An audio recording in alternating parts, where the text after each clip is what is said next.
समन्त चक्रवालेषु अत्रा गच्छन्तु देवता सद्धम्मं मुनिराजस् सुनन्तु सग्घमोक्खदं धम्मस्सवन कालो अयं बदन्ता धम्मस्सवन कालो अयं बदन्ता धम्मस्सवन कालो अयं बदन्ता नमो तस् भगवतो अरहतो सम्मा सम्बुद्धस् नमो तस् भगवतो अरहतो सम्मा सम्बुद्धस् नमो तस् भगवतो अरहतो सम्मा सम्बुद्धस्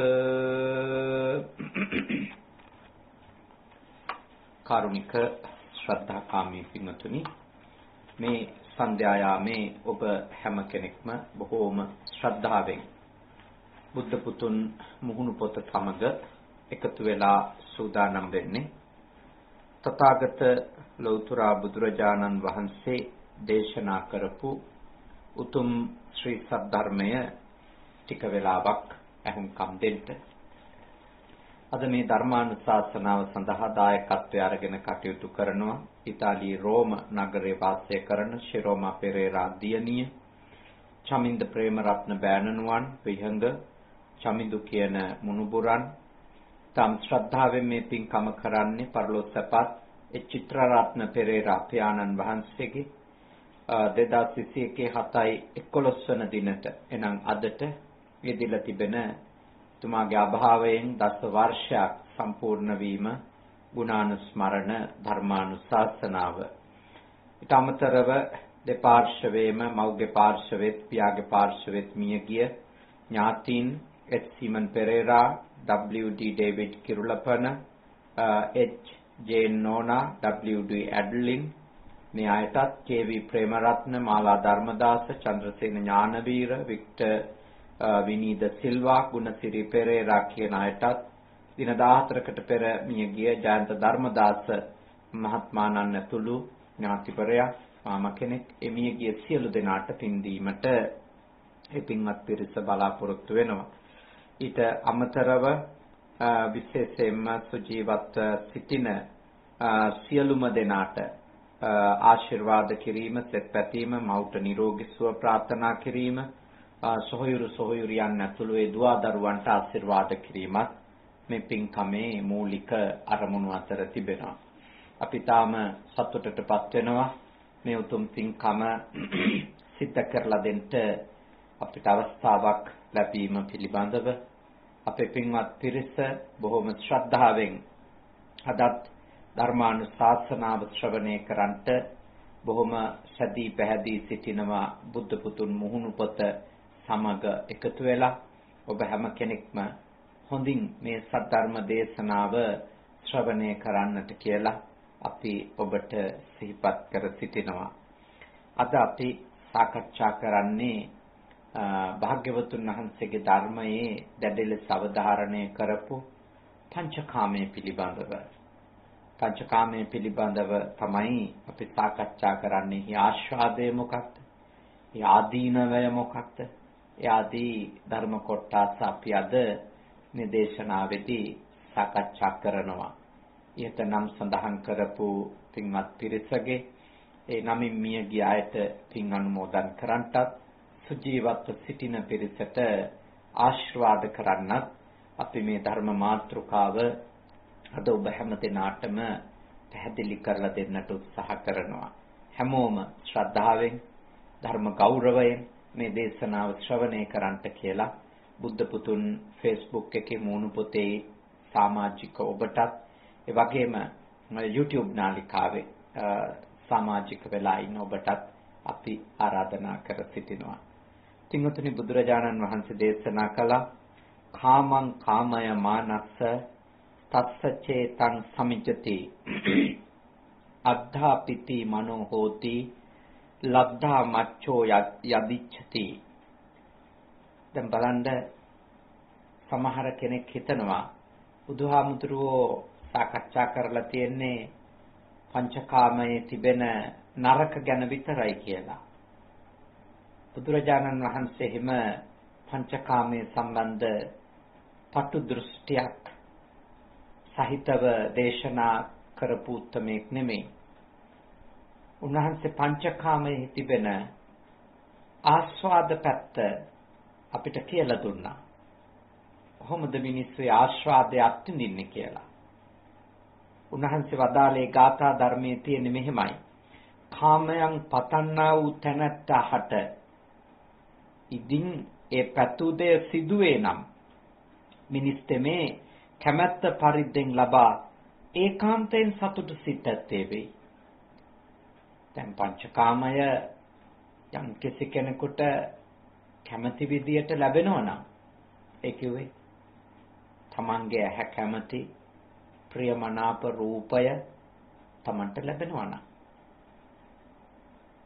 අත්විඳින්න, ඇහෙන් ස්පර්ශ කරන්න, ඒ ඔස්සේ සිතුවිලි ගොඩනගන්න තමන්ට කැමති විදියටම හම්බ වෙනවා නම් එයා ඒ රූපකාමයේ හින්දා තමන්ට කැමති රූපය ලැබිච්ච හින්දා එයා සතුටටපත් වෙනවා.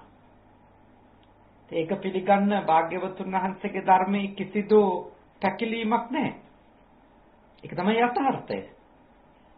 මිනිස්සුන්ට තමන් කැමති, තමන් ආස, තමන් හීන දැක්ක, තමන් බැඳුණු, තමන් ඇලුණු රූපය හමු වෙනවා නම් එතකොට මේ මිනිස්සු සතුටුයි.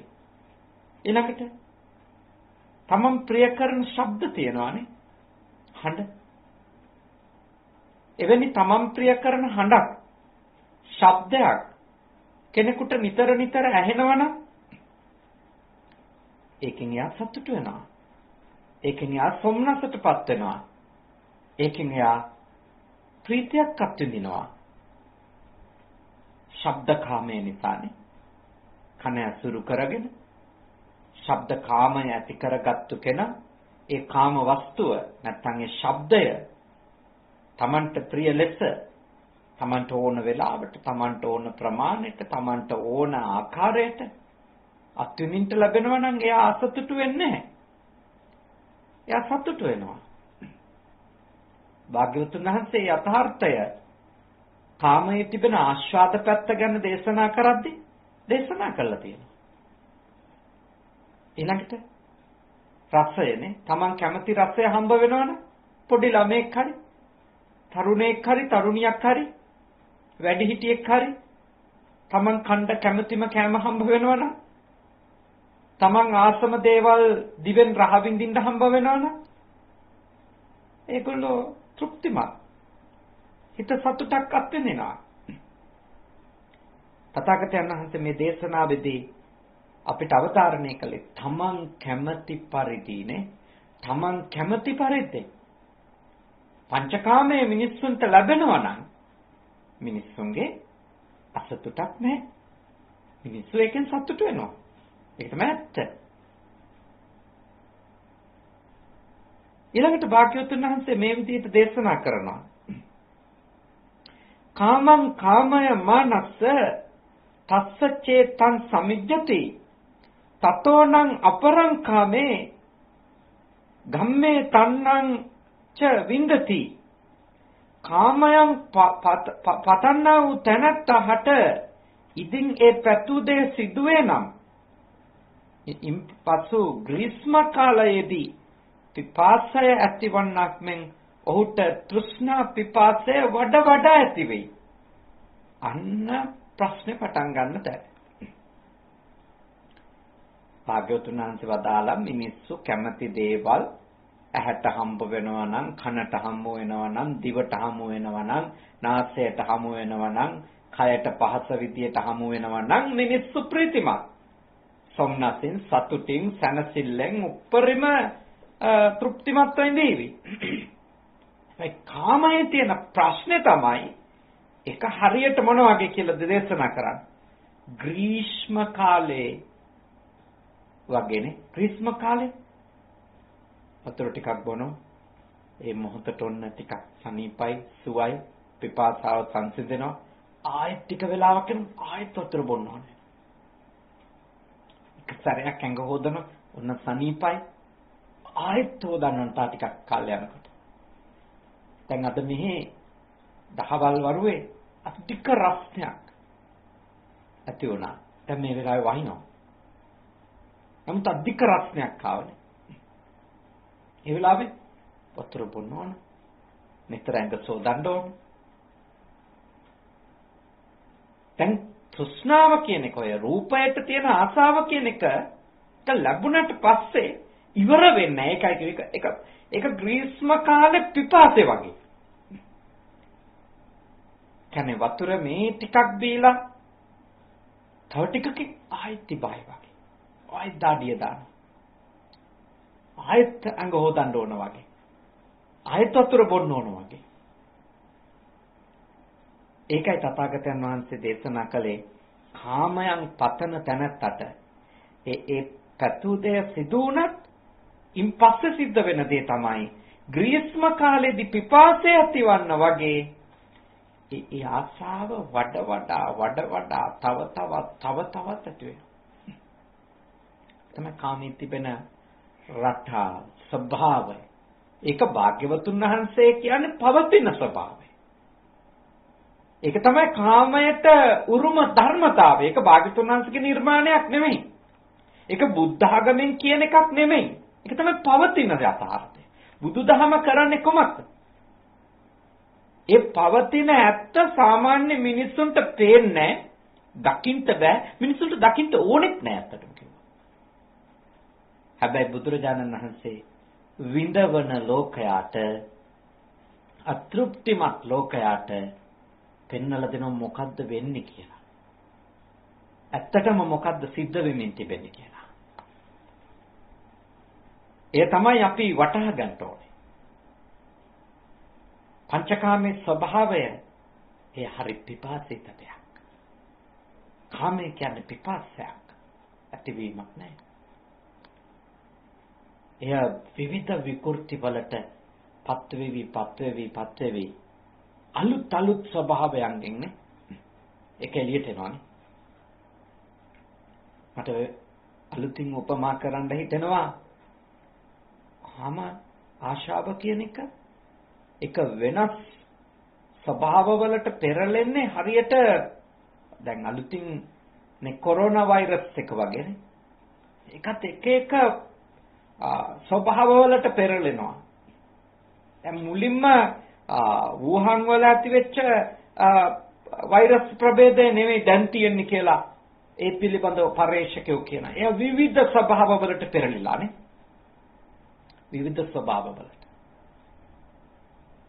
කාම වස්තුන්ට ඇතිවෙන ඒ පිපාසාවත් ඒ වගේ එකක්. ඒක වඩ වඩා විවිධ ආකාරයෙන් නව ආකාරයෙන් අලුත් විදියට ඒ තෘෂ්ණාව මනුෂ්‍ය సంతානයේ උපදින්න පටන් ගන්නවා. ඒ පිපාසය එක ඉවර වෙන්නේ ක්‍රිස්ම කාලේ පිපාසය වගේ. ඉවර වෙන්නේ. ඒක දිනෙන් දින වැඩි වෙනවා. නව රූප, නව ශබ්ද, නව රස සෑහෙන පටන් ගන්නවා. එකම රූපය වුණත් විවිධ දේ. එකම කෙනාගේ ශබ්දේනොත් විවිධ දේ. සයන්න පංචකාමය නම් වූ ඒ තෘෂ්ණාව අපිව පොළඹවන. ඒක තමයි එහි පවතින යථාර්ථය. මේ තෝරලා දීම තමයි තථාගතවරු කරන්නේ. මොකද සාමාන්‍ය මනුස්සයාට මේක හසුුනේ නෑ මුලින්. දැන් හසු වෙන්නේ ධර්මයේ කියලා දෙමින් තිබෙන නිසා. එහෙම පැත්තක් තියනව නේද කියලා. මොකද මෙහි උමතු වෙච්ච කෙනාට, වසංග වෙච්ච කෙනාට ඒක තේරෙන්නේ නෑ. යා වතුර බොනවා කියලා දන්නවා. එයා ඉන්නේ නොසන්සිඳන පිපාසයක කියලා. දිනපතා වැඩි වෙන පිපාසයක කියලා. නැවතත් මේ වතුර කොච්චර බිව්වත් මේක ඉවරයක් වෙන්නේ නෑනේ කියන එක. ඒක තියෙන යථාර්ථය මොකක්ද කියන එක ඒක ඒ වෙලාවේ අත්විඳ එහි වසඟ වෙලා යන කෙනාට ඇත්ත වශයෙන්ම හරි දුෂ්කරයි අවබෝධ කරගන්න. කලාතුරකින් ලෝකෙකට බුදුවරයෙක් පහළ වෙලා මේ කතාව කියලා දෙනවා. පසුව උන්වහන්සේගේ ධර්මය අවබෝධ කරගත්තු, ඉගෙනගත්තු, දැන කියාගත්තු අය උන්වහන්සේ පිරුණුවම් පෑවත් තව පිරිසකට මේ අතාර්ථය පැහැදිලි කරනවා. ඉදිරියට අපි යමු. මොකක්ද මේ පැහැදිලි කර ගැනීම ඇතුලේ අපි ලබා ගන්න යන්නේ? අපි මොකක්ද හොයා ගන්න ඕන කියන එක. බුදුවරු කරන දේ තමයි මම ඔබට කිව්වේ. තෝරලා දෙනවා. මොකක්ද මේ කතාව කියලා. මොකක්ද ඇත්තටම වෙමින් තියෙන්නේ කියලා. දැන් කරුණු දෙකක් ඉගෙන ගත්තා. එකක් රූප, ශබ්ද, ගන්ධ, රස, ස්පර්ශ මේවා ලැබෙනකොට සත්වයා, පුද්ගලයා, මිනිස්සයා තෘප්තිමත් සතුටු වෙනවා. හැබැයි මේ සතුට මේක ඉවරයක් නෑ. මේක පිපාසයක් වෙනවා ඊළඟට. මේ පංචකාමයේ කියන එක පිපාසාවක් වෙනවා. කොච්චර වතුර බිව්වත් නොසන්සිඳෙන දිය පිපාසයක් වගේ. පංචකාමයේ කියන එකත් මහා පිපාසයක් බවට පත් වෙනවා. ඇතිවීමක් නැති. නිමක් නැති. ඉවරයක් නැති. පිපාසයක් බවට පත් වෙනවා. මේ ලෝකේ ජීවත් වෙන බහුතරයක් සත්වයා ඒ පිපාසාවේ තමයි ගිල්ල ඉන්නේ. ඒ පිපාසාවට ගොදුරු වෙලා ඉන්නේ. ඒකයි භාග්‍යවතුන් වහන්සේ අපිට තෝරලා දෙන්න උත්සාහ කරන්නේ. ඊළඟට භාග්‍යවතුන් වහන්සේ මේ විදිහට දේශනා කරනවා. ගවංච සිංගිනෝ ගින්ධං වඩ්ඩමානස්ස වඩ්ඩති එවං මන්දස්ස පෝසස්ස බාලස්ස අවිජානතෝ විහියෝ තණ්හා පිපාසාද වඩ්ඩමානස්ස වඩ්ඩති. ලස්සන උපමාවක් නේ. දැන් වැස්සි පැටවෙක් ඉපදුනාට ඒ කියන්නේ ගැහණු හරක් පැටියෙක් අපි කියනනේ වැස්සියෙක් කියලා නේද? ඉපදුනාට ගොඩක් වෙලාවට ලොකු අංගෙනවා ටිකක් අඩුයි නේද? මගේ අවබෝධය හැටියට. හැබැයි වස්සංගේ ගොඩක් වෙලාවට ලොකු අංගෙනවානේ. අංගෙති වස්සා අන් තියන වස්සා වැඩෙනකොට මොකද වෙන්නේ? වස්තු පැටියා වැඩෙන්න අන් දෙකත් වැඩෙනවා. වස්සා වැඩෙන්න හරක් පැටියා වැඩෙන්න වහු පැටියා එහාගේ අන් දෙකත් ටික ඉස්සෙනවා දික් වෙන ගන්නවා. අන් එනවා කියලා කියනද? අන් එන්න පටන් ගන්නවා. අන් දෙක දික් වෙන්න ලොකු වෙන්න පටන් ගන්නවා වැඩෙනවා ඒක. ඊළඟට එපරිද්දෙම නුවණ මද වූ බාල ධර්මයන්හි යෙදුනා වූ කාරණ නොදන්නා වූ තනත්තහට ඔහු වැඩෙත්ම නොලත් කාමයන් පිළිබඳව වූ තෘෂ්ණාව සහ පිපාසය තවත් වැඩේ. අපිට වෙච්ච දේ. අපිට උනේ හරියට මොකක් වගේ දෙයක්ද? අපට උනේ ඇත්තටම කිව්වොත් හරක් පැටියා ලොකු වෙන්න අම් දෙක ආව වගේ අපිටත් ලොකු වෙන්න අර තිබුණු අල්පකාම ආස්වාදය නැත්තම් කාම තෘෂ්ණාව ඒ ආශාව මුලින් තිබුණේ අම්මයි තුරුල්ලේ ඉන්න කිරි ටිකක් බොන්න නේ උණුහුම විඳින්න අම්මගේ ශබ්දය අහන්න තාත්තගේ ශබ්දය අහන්න ඒ වගේ චූටි දේවල් ටිකක් නේ අපිට තිබුණේ මූලික මේවා මොකද උනේ හරක් පැටියත් එක්කම අන් දෙකක් ලොකු වුණා වගේ අපිත් ලොකු වෙන්න රූප තණ්හාව, ශබ්ද තණ්හාව, රස තණ්හාව, ගන්ධ තණ්හාව, ස්පර්ශ තණ්හාව අපි තුල වැඩුණානේ. ඒක තමයි උනේ ඇත්තටම. හරකගේ අං ආපු වගේම තමයි. දැන් බලන්න හොඳට කල්පනා කරලා අවුරුදු 10ක් 12ක් වෙනකන් අපේ පිපාසාව තිබිච්චටද අවුරුදු 15න් පස්සේ අපේ පිපාසාව ඇති වුණේ. ඊළඟට 15 24 කාලෙදි තිබිච්ච පිපාසාවද 25 30 20 30 අතරෙදි ඇති වෙන පිපාසාව 30 පන්නට පස්සේදී තව තවත් වෙනස් වූ පිපාසාවන්ගෙන් අපි පිපාසයටපත් වෙනවද නැත්?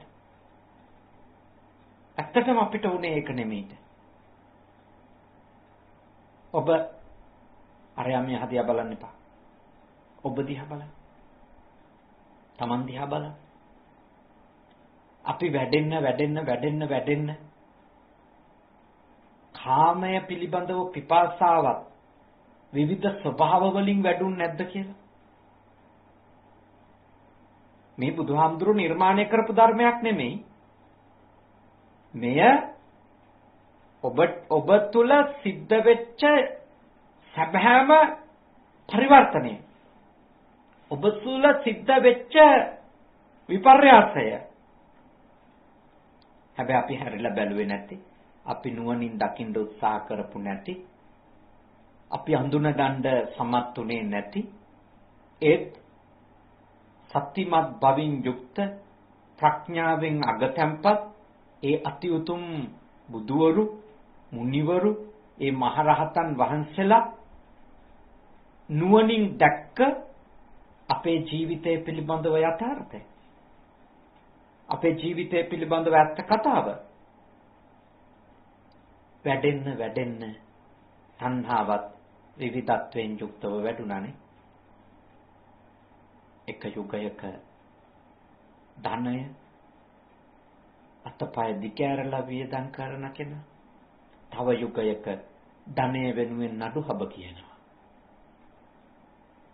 එක යුගයක මට නම් ඉඩ කඩන් වතු පිටි ඕවා මොකක්වත් ඕනේ නැහැ කියලා හිතන කෙනා, කතා කරන කෙනා, ඒ විදියට හැසිරෙන කෙනා 30 35 40 45 පණිනකොට තත්වය මොකක්ද?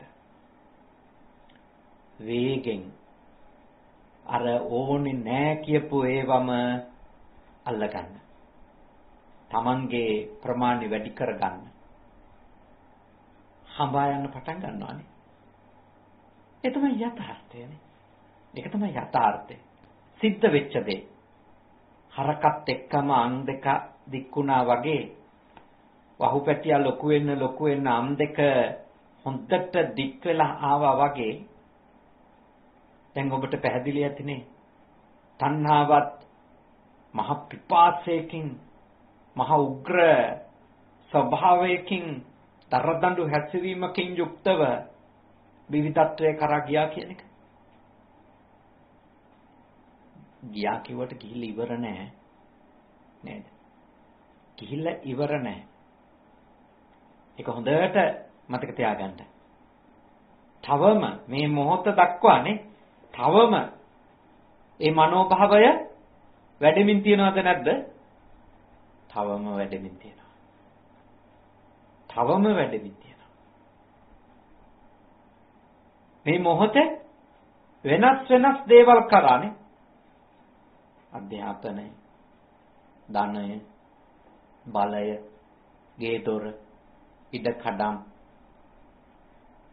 මේ ඔක්කොම ටික ලබාගත්තු එක්කෙනාට කීර්තිය, නම්බුව, සමාජයේ ඉහළ තලවලට එම ප්‍රසිද්ධිය. මෙහෙම ගත්තම මේ මනස වැඩ කරන විදිය පියවරෙන් පියවර අලුත් දේ හොයාගෙන යන තවත් දෙයක් මට ඕනි කියන මනෝභාවයෙන් කටයුතු කරන අනවරත පිපාසයක් මේ මනසට තියෙන. මෙහෙමයි. දැන් මේ පිපාසාව හින්දා තමයි ලෝකය මනුස්ස සත්වයා අනික් සත්තුන්ට වඩා දියුණුනේ. ඒ කියන්නේ ඒකේ පොසිටිව් පැති තියෙනවානේ. අපි මේක මිනිසාට තිබෙන පිපාසාව විසින්නේ මනුෂ්‍ය සත්වයා සෙසු සත්වයින්ට වඩා නිර්මාණශීලීව හිතමින් මතමින් ගමන් කරලා බොහෝ දේවල් මේ ලෝකේ මනුෂ්‍ය සත්වයා සෙසු සත්වයින්ට වඩා නිර්මාණය කරගත්තේ. සමහරු කියනවා නෑ මේ මිනිස්යාගේ මොළේ ලොකුයි කියලා. මිනිස්යාට වඩා මොළය කියන ඒ ශෛල ගුලියනේ ඒ කොටස ලොකු සත්වයෝ තව මේ සත්ව ලෝකේ නැතුව නෙමෙයි. හැබැයි ඒ සත්වයින්ට හැකියාවක් ලැබුණේ නැහැ මනුෂ්‍ය සත්වයා ලැබපු ජයග්‍රහණ ලබන්න. මනුෂ්‍ය සත්වයා ලබාගත් ජයග්‍රහණ ලබාගත්තේ නැහැ හැම සත්වෙක්ම. අපිට වඩා මේ කියන්නේ භෞතිකව ප්‍රමාණයෙන් මොලේ අපිට වඩා ලොකු සත්තු ඉන්නවා සත්වයෝ අතර. මොලේ ලොකු හින්දම නෙමෙයි. අපිට මනුෂ්‍ය සත්වයාට තියෙනවා නිර්මාණශීලීව හිතන්න මතන්න පුළුවන් වෙනස් හැකියාවක්. ඒ හැකියාව විසින් තමයි මිනිස්සු නැවුම් දේවල් නිර්මාණය කරන්න ගත්තේ. කොටින්ම සෙසු සියලුම සත්වයෝ මරාගෙන සෙසු සියලුම සත්වයෝ අටත් කරගෙන සමහර සත්ව පද්ධති විනාශම කරලා දාලා තමන්ගේ පැවැත්ම තහවුරු කරගත්තා. දැන් ඒක මිනිසා කලාව නිර්මාණය කර ගැනීම තුළ භාෂාව නිර්මාණය කළ ගැනීම තුළ නවීන තාක්ෂණික මේ ස්මාර්ට් යුගයකටනේ අපි ඇවිල්ලා තියෙනවා. හැම එකකම යම්කිසි සුහුරු නිර්මාණනේ දියුණු කරගෙන ඇවිල්ලා තියෙනවා. ඊටාම දියුණු යුගයකට භෞතිකව ඇවිල්ලා තියෙනවා. එතකොට ඒ ශක්තිය කොතනින්ද ආවේ? අර මිනිසට තියෙනවා භාග්‍යවතුන් වහන්සේ වදාළ පිපාසය. දැන් මේ පිපාසාවේ යන මනුස්සයා ඒක අපි කැමති වුණත් අකමැති වුණත් බුදුවරු මේ කතාව කියලා දුන්නත් නැතත් මිනිස්සුන්ට මේ පිපාසාව තියෙනවා. එතකොට මේ පිපාසාවෙන් පෙළෙන මනුස්සයා ඔකේ විවිධ දේවල් නිර්මාණය කරගෙන ගිහිල්ලා බලනවා Tamanට වඩා සැපයක් කයට ඇහැට හමට නාසයට දිවට ශරීරයට මේකෙන් විඳින්න බැරි එක මේකෙන් ඒකෙනුත් නැත්තම් ඊළඟ එකකින් එහෙම මනුෂ්‍ය සත්වයා මේ ගමනක් ඇවිල්ලා තියෙනවා. තවම යමින් තියෙනවා. ඉවර නැහැ. බුදුවරු කියලා දෙන්නේ මොකක්ද? බුදුවරු කියලා දෙනවා මේ තෘෂ්ණාව පංචකාමයේ පිළිබඳව තියෙන පිපාසාව එක ඉවර වෙන්නේ නැති එකක්.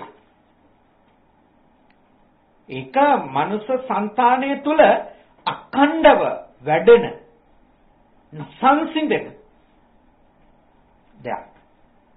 සම්මිසු අංගනෝ වගේ මනුෂ්‍යයා ලොකු වෙන්න මේක වෙනස් වෙනවා.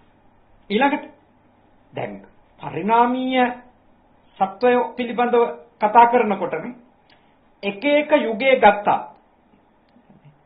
හෝමෝ සේපියන් ලයිකට ස්ලව් මේක එක යුග කියනවානේ මේ සත්වයා නිර්මාණයට බලන්න දැන් අවුරුදු 52000කට කොහෙද කලින් ඉඳපු මේ මානවයා නැත්නම් මේ ලෝකේ ඉඳපු ඉපරිණිම කෙනෙක් කරපු නිර්මාණයක් මුවෙකුගේ කකුල ඇට වලින් හරි බොකකින් හරි කරපු නිර්මාණයක් මේ පහුගිය දවසක හොයාගත්තනේ අවුරුදු 52000කට තොක කලින්.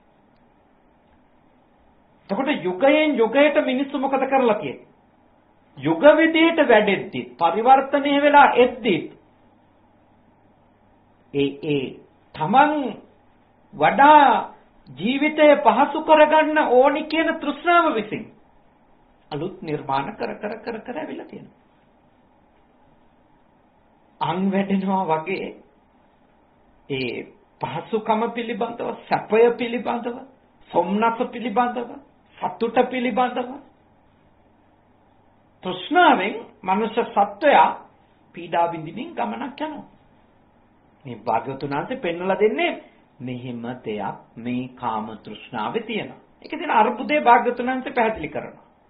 මොකද මිනිස්සයා මේකේ යන්නේ මේක යම්කිසි ආකාරයකට මිනිස්සයා රැවටීමක තමයි යන්නේ.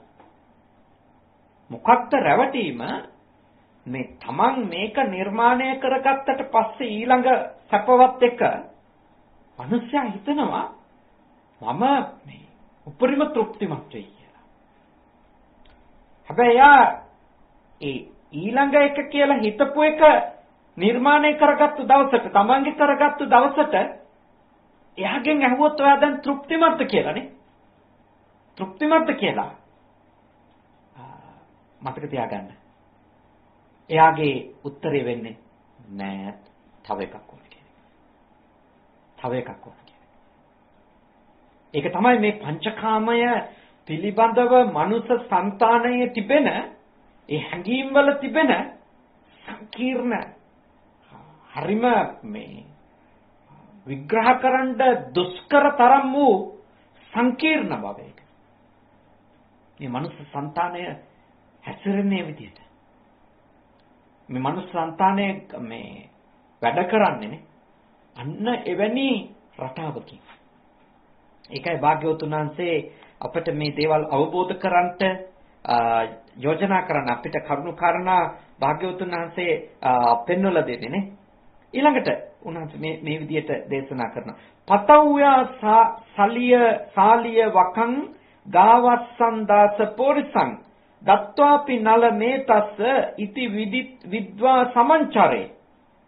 දැන් පොළවෙහි ඇතිතාක් හල්කෙත් යවකෙත් එක් අයෙකුටම ලැබුණත් ඒ පුද්ගලයාට එයින් ඇතිවීමක් නොවේ. දැන් තෘෂ්ණාව කියන එකේ ස්වභාවය තමයි දැන් ඒ කාලේ භාග්‍යවතුන් වහන්සේ කුඹුරු උපමා කරලා තමයි මේක කියලා දෙන්න උත්සාහ කරන්නේ. මොකද ඒ කාලේ මේ කෘෂි කාර්මික ශේත්‍රයේ තිබුණු ධනවත්කමනේ මහා ධනවත්කම ලෙස පිළිගත්තේ. යම් කෙනෙකුට කොච්චර කුඹුරු තියෙනවද, කොච්චර ගවයෝ ඉන්නවද, ඔය ආදී කාරණා මත තමයි මිනිස්සෙකුගේ පොහොසත්කම කියන එක මැන්න. දැන් අද ඔය එක පුද්ගල ආදායම ඇමරිකන් ඩොලර් මෙච්චර තියෙනවා නම් මෙන්න මේ විදියට මහා පොහොසතෙක් ධනවතෙක් කියලා මනිනවා වගේ අතීතේ මැන්න විදිය තමයි කොච්චර කුඹුරු තියනවද කියලා. එතකොට භාග්‍යවතුන් වහන්සේ දේශනා කරන මේ පොළවේ තියෙන ඇල් කෙට් කියන්නේ මේ හැල් කෙට් කියන්නේ වී වර්ගයක් නේ. ඊළඟට යව කියන ධාන්‍ය වර්ගය වපුරන කුඹුරු තියෙනවා. මේවා මේ ශේත්‍ර මේ කුඹුරු ඔක්කොම ටික එක අයෙකුට දුන්නත් එයාට ඇතිවීමක් නැහැ කියලා. ඒක තමයි ඇත්ත. හැබැයි දැනට මොකුත් නැති කෙනෙක් ස්ථිරවම කියන්නේ නෑ එච්චර නම් ඕනේ නෑ. මෙන්න මේක හම්බුණා නම් සන්තෝෂෙන් ඉන්න පුළුවන් වෙයි කියලා නේ. එහෙම කියන්න පුළුවන්. එයාට ඒක හම්බ වෙලා නැතිඳ තාම. හම්බුණා නම් මේක හම්බුණා නම් මට හොඳට ඕම ඇති කියලා කවුරු හරි ගොඩක් වෙලාවට කියන්නේ යාට ඒක හම්බ නොවි තියෙන දවස් දක්වා විතරයි. ධර්මඥානය ලබාගත්තු කෙනෙක් ගැන නෙමෙයි මම මේ කියන්නේ. සාමාන්‍ය මිනිස්සෙක්. ගැඹුරු නුවණක් ජීවිතය පිළිබඳව යථාර්ථයේ ඒ උතුම් ප්‍රඥාව ඇති කරගත්තු කෙනා, ඒ උතුම් ධර්මාවබෝධයට පත්වෙච්ච කෙනා මේ தත්ත්වෙ නෙමෙයි. මම කියන්නේ සාමාන්‍ය මිනිහා. සාමාන්‍ය මිනිහාගේ ස්වභාවය තමයි යමක් හම්බ වෙනකන් කියනවා ඒක හම්බුණා නම් ඇති කියලා. ඒ භාග්‍යවතුන් වහන්සේ දේශනා කරනවා දමනය නොකරපු හිතක් සහිත කෙනාගේ යථාර්ථය තමයි, එයාගේ ඇත්තම ස්වභාවය තමයි සියලු හැල්කෙත් සියලු යවකෙත් මේ පෘථුවියේ තියෙන මේ මහ පොළවේ තියෙන එයාට දුන්නත් ඒ ඔක්කොම ලැබුණට පස්සේ එයා සතුටුයි කියලාද කියන්නේ? නෑ. එයා අතෘප්තිමත් නේ. අතෘප්තිමත්. ඒ හින්දා භාග්‍යවතුන් වහන්සේ දේශනා කරනවා නුවණැත්ත ප්‍රඥාවන්තයා කරන්නේ මොකක්ද? මේ තෘෂ්ණාවේ මේ මනෝභාවයේ වහලෙක් වෙන්නේ නැහැ කියලා. අන්න එතනින් තමයි යර උඩුගම්බලා පීනීම කියන එක. නිදහස් වීම කියන එක. විමුක්තිය කියන එක ලබන්නේ මේ තියෙන සම්පත්තල රූපවල, ශබ්දවල, ගන්ධවල, රසයන්හි, ස්පර්ශයන්හි ප්‍රඥාව ඇති කරගත්තු එක්කෙනා ටිකෙන් ටික යාගේ නුවණ දියුණු වෙන්න පියවරෙන් පියවරට අර පංචකාමයෙහි වහල් භාවයෙන් නිදහස් වෙනවා. අර මුළු කුඹුරු මේ පෘථුවියේ තියෙන ඔක්කොම කුඹුරු ටික තමන්ට ලැබුණත් තෘප්තිමත් නොවන මනසක් තමයි සාමාන්‍ය මනුස්සයාට තියෙන්නේ. හැබැයි භාග්‍යවතුන් වහන්සේ දේශනා කරනවා නුවණ දියුණු කරපු එක්කෙනා ප්‍රඥාව පියවරෙන් පියවර වැඩි දියුණු වෙන්න ඥානවන්තයා එයාගේ ස්වභාවය තමයි කියලා කුමක්ද? එයා මේ වහේ වහලෙක් නොවි. එයාට කුඹුරු තියෙයි. එයාට යාන වාහන තියෙයි. එයාට විවිධ ධන ධාන්‍ය සම්පත් තියෙයි. විවිධ දේ එයාට තියෙයි. එයා ඒ වායේ මානසික වහලෙක් නොවි. එවත් ඒවා දැඩි කොට ගන්න. ඒව නිසා භවය සකසන ඒ තෘෂ්ණාවේ වහලෙක් බවට, දාසෙක් බවට, යටත් වූෙක් බවට පත් නොවේින්ට ප්‍රඥාවන්තයා, ඥානවන්තයා තමන්ගේ හිත දියුණු කරගන්නවා කියන එක තමයි භාග්‍යවතුන් වහන්සේ පෙන්වන්නේ. හැබැයි ඔය අතරතුරේ මතක තියාගන්න බහුතරයක් දෙන අර පිපාසාවේ යනවා මේ තාම සුළුතරයක් ගැන කියන්නේ. මේ අතිශයින් සුළු පිරිසක්.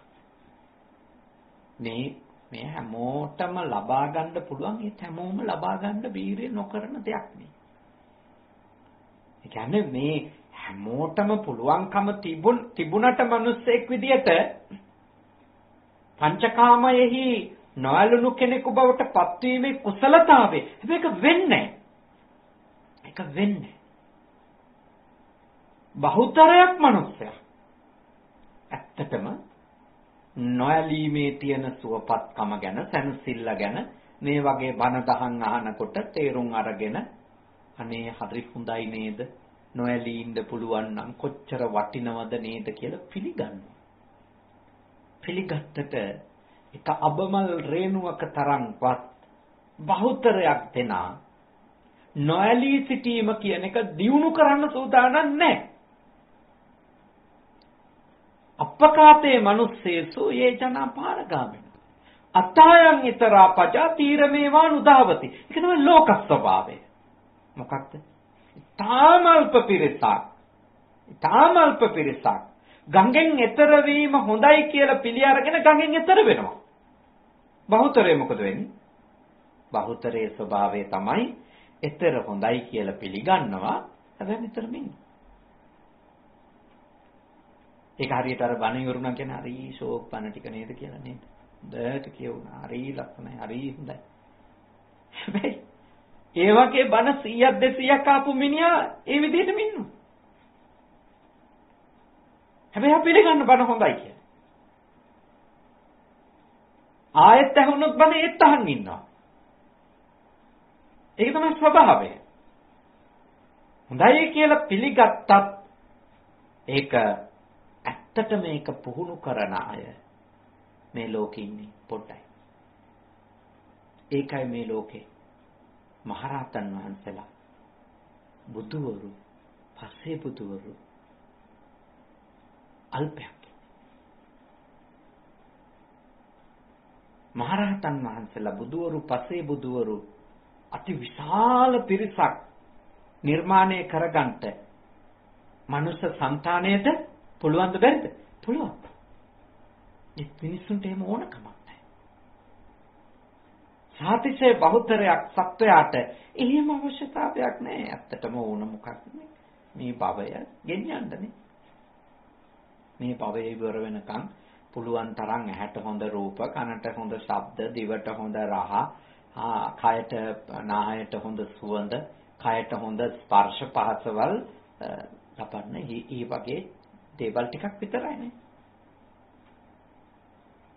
ඒ මනුෂ්‍ය බහුතර මනුෂ්‍යගේ අවශ්‍යතාවය ඒක. හැබැයි සුළුතරයක් දෙනා හිතනවා මම මේ දැටි රෝදෙට අහු වෙනවද? මම මේ වියගහෙන් නිදහස් වෙන්නේ නැද්ද? මම මේ උරචක්‍රමාලයෙන් ගැරවෙන්නේ නැද්ද? සුළුතරයක්. ඊටාම සුළුතරයක්. හිතන්න. හැබැයි ඔය තාම එහෙම ගැලවෙන්න වීරිය නොකරන අය ටිකටම මේ දේශනා අහන එක හොඳයි. ඒක නවත්තන්න එපා තාමානේ ඇත්ත තමයි නම් බණ අහලා වැඩකුත් නැහැ. මොකද ඉතින් ආමුදුරෝ කිව්වා වගේ ඇත්ත මම බණ කීයක් ඇහුවද ඒ වුණාට ඉතින් මේකෙන් ගැලවෙන්න මට පුළුවන් කමකුත් නැහැ. මට මේ ඕන කමකුත් නැහැ. ඒ ආදි වශයෙන් එන්න පුළුවන්නේ. එහෙනම් මේ බණ අහලත් වැඩ නැහැ. එහෙම නවත්තන්න එපා. බණ අහන් ඉන්න. මගේ දේශනා විතරක් නෙමෙයි. ස්වාමීනාන්සලා බොහෝ දෙනෙක් ධර්ම කරුණු කියලා දෙනවා. බණ තාම නොගැලුණාට කමක් නැහැ. අහන් ඉන්න. කියවන්න පුළුවන්කම තියෙනවා නම් ධර්ම ග්‍රන්ථ කියවන්න. හොඳට ඒ ධර්ම කරුණු හිතන්ට. ඒක ඇති පළවෙනි පියවරේ. පළවෙනි පියවරේ ඒක ඇති. පසුව තව දුරක් යන්න පුළුවන්. ඇත්ත වශයෙන්ම අහපු ගමන් නිදහස් වුණු අය, නිවුණු අය, සැනසුණු අය ඉන්නවා. හැබැයි ඒ අය බිහිුනේ ඒ පළවෙනි වතාවටම මේ සසර ගමනේ අහපු අය නෙමෙයි. අපේ ධර්ම විවරණ අනුව අපිට පැහැදිලි කරලා දෙන්නේ ධහමේ මොකක්ද? සසර ගමනේ බොහෝ කාලයක් ධර්මය අහමින්, හිත දියුණු කරමින්, පුහුණු කරමින් ඇවිල්ලා උපරිම ඵලයට, උපරිම තලයටපත් වෙච්ච අයට බුදුරජාණන් වහන්සේ නමක් මුණ ගැහිලා සිද්ධ කරන පළවෙනි දේශනාවෙම මාර්ගඵලලාභී වෙනවා. ධර්මාවබෝධයටපත් වෙන. ඒක ලොකු පුහුණුවක උපරිම අවස්ථාවනේ. අපි සාරිපුත්ත මහරහතන් වහන්සේගෙන් මොග්ගල්ලාන මහරහතන් වහන්සේ ඇතුලේ ඒ උතුම් මහරහතන් වහන්සේලාගෙන් දකින්නේ ඒකනේ. එහින්දා මම ඔබට යෝජනා කරනවා අනේ තාම ඉතින් කිසි දියුණුවක් නැහැනේ. එහින්දා වැඩක් තියේද මෙහෙම හැමදාම අහා ඉඳලා නෑ වැඩක් තියෙනවා අහන් ඉන්න. දැනට මහා ඥානයක් උපදවගෙන මේ පංචකාමයන්ගෙන් ඔබට මේ තෘෂ්ණාවෙන් ඔබට නිදහස් වෙන්න නොහැකි වුණා. ඔබට පුළුවන් දෙයක් තියෙනවා. මොකක්ද? තෘෂ්ණාව නිසා කරන අපරාධ වලින් අයින් වෙන්න පුළුවන්. තෘෂ්ණාව නිසා රස්සාවක් කළ සල්ලි හම්බ කරගන්න. තෘෂ්ණාව නිසා පෞල් ජීවිතයක් ගෙවනවා. තෘෂ්ණාව නිසා ළමයි ලපටි හදනවා. තෘෂ්ණාව නිසා ඉගෙන ගන්නවා. ඒ වයින් කාටවත් වැරද්දක් වෙන්නේ නැහැ. සසරේ ඉන්නවා. හැබැයි කාටවත් ඒව අපරාධ නෙමෙයි. හැබැයි ඔබට පුළුවන් දෙයක් කරන්න. මොකද්ද? කොච්චර තෘෂ්ණාවාවත් අනුන්ගේ දේ කඩා වඩා ගන්න. ඒක පුළුවන්. ඒක කරන්න. පුළුවන් ඒක කරන්න. තාම සියලු කෙලෙසුන් නැසලා සෝතාපන්න වෙලා සකදාගාමි අනාගාමි අරහත් ආදී උතුම් ඵලවලටපත් වෙන්න නොහැකි කියලා හීනමානයක් හදාගන්න එපා. මේ මාර්ගයේ ගමන් කරලා තේරුමක් නැහැ කියලා හිතන්නත් එපා. මොකද කරන්න ඕන? හරි. පංචකාමයේ මෙහිම ප්‍රශ්නයක් තියෙනවා. මේකෙන් ගැලවෙන්න ඕන. මේක ලොකු අමාරු දුෂ්කර දෙයක්. මේක පුදුම පිපාසාවක්. දැන් අපි මේ දේශනාවේදී තේරුම් ගත්තා. හරි. හැබැයි ඊළඟට අපිට තේරුම් ගන්න පුළුවන් මට එතෙන්ට එන්න බැරි නම් මට මොනවද කරන්න පුළුවන් දේවල්? ඔබට පුළුවන් පටන් ගන්න කොතනින්ද? මම කොච්චර තෘෂ්ණාව ආවත් මම ප්‍රාණඝාත කරන්නේ. හොරකම් කරන්නේ. වැරදි කාමයට යන්නේ. කාමයට යනවා වැරදි කාමයට යන්නේ. බිරිඳක් ඉන්නවා. ඒත් පරදාර සේවනයට යන්නේ. සැමියෙක් ඉන්නවා. ඒත් කාමයේ තමයි. ඒත් පරපුරුෂ සේවනයට යන්නේ. සල්ලි ඕන. හම්බ කරනවා තමයි. ඒත් හොරෙක් වෙන්නේ. මට ජීවිතේ ඕන. සතුටින් ඉන්න ඕන. මට මේ කාම ලෝකේ ඉන්න ඕන. හරි. ඒ ඔක්කොම හරි. ඒත් බොරුකාරයෙක් විදිහට, වංචනිකයෙක් විදිහට ඉන්නේ නැහැ. එතෙන්ට එන්න පුළුවන්. එතෙන්ට ඒව වැරදි නෑ. අඩුම මේ භව ගමනෙන් නිදහස් වෙන්න මේ භවයේදී 100%ක්ම නොහැකි වුණා. අඩුම ඊළඟට උපදින තැන අපායක් බවටපත් නොවෙන්නවත් වැඩ හදා ගන්න පුළුවන්. ඒකයි ඔබට මේ සිතින් යෝජනා කරන මේවා තේරුම් අරගෙන හිමින් පුහුණු වෙමු. කාටත් පුළුවන්. බැරි අය කවුරුත් නැහැ. කාටත් පුළුවන්. මේ දේශනාව අහන ඔබ හැම දිනාටම භාග්‍යවතුන් වහන්සේගේ හොඳ ශ්‍රාවකයෙක් ලෙස පුහුණු වෙන්න පුළුවන්. භාග්‍යවතුන් වහන්සේ වදාලා ඉතින් පරම ශ්‍රාවක භාවයට තහවුරු කරගන්න නම් උතුම් මහරහත් භාවයටපත් වෙන්න මමවත් තාම එතින්ට ඇවිල්ලා නැහැ. මම මගපලලාභියෙක් නෙමෙයි. මාත් පුහුණු වෙනවා. අඩුම අපි පුහුණු වෙනවානේ. පුහුණුව ප්‍රතික්ෂේප කළා නැහැ. ඒ ගැන සතුටු වෙන්න. අපි පුහුණු වෙනවා. අපි දවසේ පුළුවන් උපරිමයක් සිල්පද ටික රැක ගන්න බලනවා. පුළුවන් උපරිමයක් මෛත්‍රී සිතින්, කරුණා සිතින්, මුදිතා සිතින්, උපේක්ෂා සිතින් ඒ සතර බ්‍රහ්ම විහාරය තුල හරි ජීවත් වෙන්න උත්සාහ කරනවා. පුළුවන් උපර ධානය මට නම් ධානය නැහැ. ඒත් අඩුම මෛත්‍රියෙන්, කරුණාවෙන්, ඊර්ෂ්‍යා නොකර, කුහක කන් නොකර, වෛරයෙන්, ක්‍රෝධයෙන් දත්මිටි කකා කාට හරි හිංසා කර ඉන්න නැතු පුළුවන් තරම් යහපත් වෙන්නේ. එතකොට අපේ භව ගමන හරි භව ගමන ඉවර වුණේ නැති වුණාට අපේ භව ගමනේ අපේ නිරයන් වලට වැටිලා දුක් විඳින කාර්ය නවත්ත ගන්න පුළුවන්.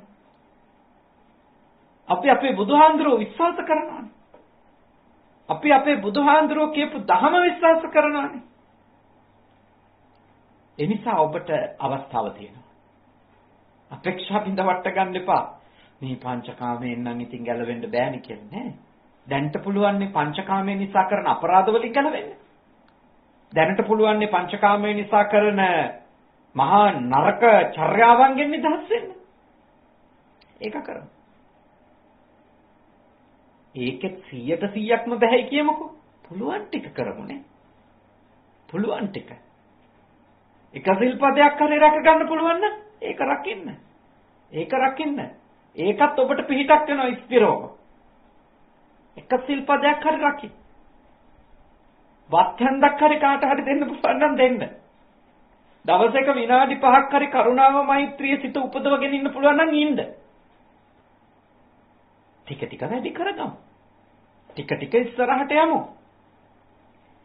අනේ අර යනන් දැන් අච්චර දුරට ගිහිල්ලා අර ගොල්ලෝ නම් පැය ගණන් භාවනා කරනවා. ඉතින් එයා කරගත්තු ආවේක. ඒක යාගේ හැකියාවනේ. ඒකට සාදු කියලා බොහොම හොඳයි කියලා ආශිර්වාද කරලා එයාත් පින් කර ගන්නවා නම් මටත් ඒ පින් අනුමෝදන් වේවා කියලා ඉතින් සාදු කියලා සතුටු වෙන්න. හැබැයි එයා ගියපු දුර මට යන්න බැරි වුණා කියලා ඊනමානේ හදාගෙන ඊර්ෂියාව හදාගෙන පද හද කෝකකම් කර ගැටි යන්න එපා. ඒක යාගේ ජයක් එක. ඒක ඉතින් මොකද වෙන්නේ අපිට? මොකද එයා මට කලින් කියලා මම පරාද වෙන්නෙත් නැහැ. මට පස්සෙන් ආව කියලා මම දිනන්නෙත් නැහනේ. මම දිනන්නේ මගේ හිත දින්නොත් විතරයි. කවුරු හරි ඉස්සරහට ගියාට මම පරදින්නෙත් නැහැ. කවුරු හරි මගේ පස්සෙන් ආවට මං ඉස්සරහින් හිටියට මං දිනන්නෙත් නැහැ. දිනන්නේ හිත දෙන්නවා. ඉතින් Tamanට පුළුවන් උපරිමයෙන් පුහුණු වෙන්න. Taman ගැන හීනමානයක් හදාගන්න යන්න එපා. ඔබට පුළුවන්කම තියෙනවා. ඔබට අවස්ථාව තියෙනවා. මේ ශාසනය ඔබ කොන් වෙන්නේ නැහනේ. අඟුලිමාලවත් කොන් කරපු නැති, දේවදත්ත හාමුදුරුවවත් කොන් කරපු නැති ශාසනය ඔබ කොහොම කොන් කරන්නද? ඔබ කොන් කරන්න බෑ කාටවත්. බුදුහාමුදුරුවෝ ඔබ කොන් කරන්නේ. මේ ඉන්න අය දෙන චරිත සාහිතික ගැන ඉතර කලබල වෙන්න එපා. මේ සුද්ධවන්තයෝ වගේ අරයා හොඳයි මෙයා හොඳයි කියලා චරිත සාහිතික දෙන අය සුද්ධවන්තයෝද කියලා ඒගොල්ලෝ කණ්ණාඩි ගාවට කියලා බලා ගන්න ඕනේ. ඒ නිසා එක එක්කෙනාගේ චරිත සාහිතික ගැන හිතන්න එපා. ඔබ හිතන්න මෙහෙ බුදුහාමුදුරුවෝ හිටියානම් එක සිල්පදයක් හරි ආරක්ෂා කරගන්න වීරිය කරන මට බණීද අගය කරයිද කියලා හිතන්නකෝ. ඒ ඇති. අසදෘස මහා දාන දෙන්න බැරි වුණාට හැමදාම බත් මිටක් හරි සතෙකුට දෙන මාව දැක්කොත් බුදුහාමුදුරුවෝ ඒ ගුණය අගය කරයිද නැද්ද කියලා හිතන්න එච්චරයි. එතනින් ඔබ සුවපත් වෙන්න. ඔබට පුළුවන් නම් තව ටිකක් ඉස්සරහට ඒක යන්න. ඔබට හැකියාව තියෙනවා නම් ඔබට යන්න පුළුවන්. ඔබට වීරිය තියෙනවා නම් ඔබට යන්න පුළුවන්. ඒත් ඔබ දැන්ට ඉන්න තත්ත්වය ගැන හීනමානයක් හදාගන්න එපා. අවුරු මොනවා කිව්වත් වැදගත් කාරණයක් නෙමෙයි. මොකද ඔය කවුරුත් ඔබත් එක්ක ඔබ අපායෙන් ගලවන්න එන්නෙත් නැහැ. ඔබ දිව්‍ය ලෝකෙකින් යන්න එන්නෙත් නැහැ. ඔබව නිවන් දක්වන්නත් බෑ. දැන් එක එක්කෙනා මත තමන්ගේ විමුක්තිය ගැන හීනමාන අදිමාන හදාගන්න යන්න එපා. ධර්මය අවබෝධ කරගන්න වීර්ය කරා. පුළුවන් තරම් ගුණයක් දියුණු කරගන්න වීර්ය කරා. ඒකයි අපි කළ යුතු දේවන්නේ නේ. ඒකයි අපි උත්සාහ කළ යුතු දේවන්නේ. ඉතින් අද දවසේ ඔබ තාම ශ්‍රද්ධාවෙන් බොහොම වටින ධර්ම කරුණු කීපයක් ශ්‍රවණය කළා. බොහොම වටින ධර්ම කරුණු කීපයක්. ඉතින් මේ මාතෘකාවේ තව ධර්ම කොටස් රාශියක් තියෙනවා.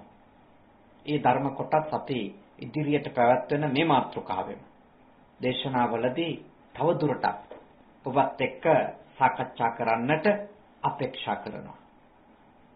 මාත් ගොඩාක් මහන්සිලා ඉන්නේ මොකද තාම දුර පළාතක වැඩසටහනකට කියලා කෝබේ කියලා පළාතක මේ මම වැඩ සිටින යොකෝහාමා වල ඉඳලා කෝබේ කියන පළාත කියතෝ ඒ පැත්තට වඩා දුර කිලෝමීටර් 600ක් විතර ඈත කියලා ආයත ඒ ප්‍රමාණෙම ඇවිල්ලා ආයත තව කිලෝමීටර් 150ක් විතර එහා තිබිච්ච වැඩසටහනකට ගිහලා පොඩක් මහන්සි වෙලා ඉන්නේ. ඒ නිසා මම මීට එහා දීර්ඝ වේලාවක් මේ දේශනාව සිදු කරන්නේ. නමුත් ඔබ ඊටාම ශ්‍රද්ධාවෙන් මේ දේශනාව මිනිත්තු 50කට අධික කාලයක් ශ්‍රවණය කළා. අපි දැන් මේ උතුම් දේශනාව ශ්‍රවණය කිරීමෙන් රැස් කරගනු ලැබූ පින් කුසල් අපි අනුමෝදන් කරන්නට ඕන. අද දේශනාව සඳහා බොහොම ශ්‍රද්ධාවෙන් ගෞරවයෙන් දායකත්වය අරගෙන කටයුතු කරපු පින්වත් පිරිසගේ ඒ ඥාති හිත මිත්‍රාදීන්ට ඔබ හැම කෙනෙකුටම මේ වටින ධර්ම කරුණු කීපය බුද්ධ නීති සංග්‍රහය ඇසුරෙන් ශ්‍රවණය කරන්නට ලැබුණේ. ඒ සඳහා දායකත්වයේ ගත්ත ඉතාලියේ රෝම කියන ලස්සන නගරය ඒ වාසය කරන මේ පවුලේ දියණියක් ශිරෝමා පෙරේරා මහත්මිනිය, චමින්ද ප්‍රේමරත්න ඒ මහත්මිනියගේ ආදරණීය ස්වාමියා, පෑනනුවන් පවුලේ විහඟ පොඩි පුතෙක්, ඒ වගේම චමින්දු පුතෙක්, ඒ දරුවෝ දෙන්න ඒ අය බොහෝම ශ්‍රද්ධාවෙන් දායකත්වයේ අරගත්තා. අද පින්කමේ ආරමුණ ඒ නෝනා මහත්මිනියගේ ශිරෝමා පෙරේරා මහත්මිනියගේ ආදරණීය තාත්තා අභාවයටපත් වෙලා ඒ චිත්‍රරත්න පෙරේරා පියාණන් වහන්සේ හරියටම අවුරුදු 10ක් අදට සම්පූර්ණ වෙනවා. ඉතින් එතුමන්ට පින් අනුමෝදන් කරන්නට තමයි මේ උතුම් පින්කම අද මේ විදියට බොහොම ශ්‍රද්ධාවෙන් ගෞරවයෙන් යුක්තව සිද්ධ කරන්නට යෙදුනේ.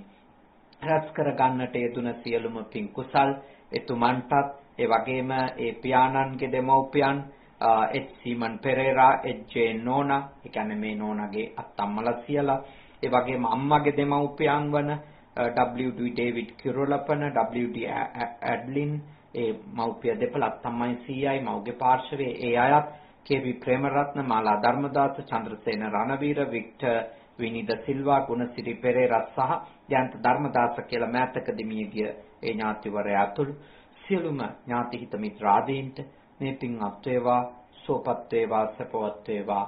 ඒ මියගිය සියලුම ඥාතිවරුත් මේ වසංගතේ නිසා ලෝකේ පුරාම මියගිය සියලු දෙනා බුද්ධ පුතුන් ශ්‍රාවක ඔබගේ නමින් මියගිය සියලු දෙනා මේ පින් අත් කරගෙන උතුම් අමා මහ නිර්වාණ ධර්මයම අවබෝධ කර ගනිත්වා. සාධු සාධු සාධු.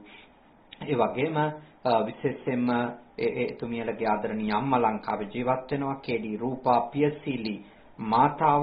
ඒ මාතාවට නිදුක් බව නිරෝගී බව සුවපත් බව ලැබේවා. නීරංගා පෙරේරා, චමිලා පෙරේරා, දීපානී පෙරේරා, සොහොයුරියෝ ඒ අයට සහ ඒගොල්ලොන්ගේ පවුල් වල අයට සහ මේ පින්කම කරපෝ ඒ ශිරෝමි පෙරේරා මහත්මිනියට එම මහත්මානන්ට දරුවන්ට සහ මේ පින්කමට සම්බන්ධීකරණය කරගන්න උපකාරවත් වෙච්ච ඒ ඉතාලියේම ජීවත් වෙන මෙතුමියගේ හෙලියක් සම්බන්ධීකරණය කළේ මේ දුරකථන අංක ආදී ලබා දීලා ඒ ඇතන්ටත් සියලුම දෙනාටත් බණ ආපු ඔබටත් සියලු යහපතක් වේවා. කරදර දුරු වේවා, බාධක දුරු වේවා, නිදුක් බව නිරෝගී බව සුවපත් බව ලැබේවා. මේ උතුම් පින් කටයුතු කරගෙන මගේ අධ්‍යාපන කටයුතු ජපානයේ සිද්ධ කරන්නට මහෝපකාරී වන අපේ සහෝදර පූජනීය කුරුල්ලනික වැවේ සුදම්ම පූජනීය ස්වාමින් වහන්සේ සහෝදර සාමින් වහන්සේට අප සමග මේ සේනාසනයේ වැඩ සිටින අපේ සහෝදර සද්ධාවත් ස්වාමින් වහන්සේ ඇතුළු මහා සංඝ රත්නයට සියලුම දෙවියන්ගේ ආශිර්වාදය ලැබේවා. නිදුක් නිරෝගී සුව දීර්ඝායුෂ චිර ජීවනයේම ලැබේවා. සියලුම දෙවිවරු මේ පින්බෙලෙන් නිවන් අවබෝධ කරත්වා. සාදු සාදු සාදු. අවසාන වශයෙන් ඔබ අප හැම දෙනාට දෙවි දේවතාවුන්ට නියගිය සියලුම ඥාතීන්ට මේ පින් කුසල් පාරමී ධර්ම වේවා. මේ භවයේ පුරාම සත්පුරුෂයන්ගේ ඇසුර ලැබේවා. කල්යාණ මිත්‍රයින්ගේ ඇසුර ලැබේවා. සද්ධර්මයේම ඇසේවා. ධර්මානුධර්ම ප්‍රතිපatti පූර්ණේ කරගෙන ඉක්මන් භවයකදී නිවන් දකින්ට ඒ මියගිය පියාණන් ඇතුළු කොට සියලු නෑයන්ටත් දෙවියන්ටත් ඔබටත් මේ පින් පාරමී වේවා. සාදු සාදු සාදු. ආකාශට්ටා ච බුම්මට්ටා දේවානාගා මහිත්‍තිකා පුඤ්ඤන්තං අනුමෝදිත්වා චිරන් රක්ඛන්තු ශාසනං. ආකාශට්ටා ච බුම්මට්ටා දේවානාගා මහිත්‍තිකා පුඤ්ඤන්තං අනුමෝදිත්වා චිරන් රක්ඛන්තු දේශනං.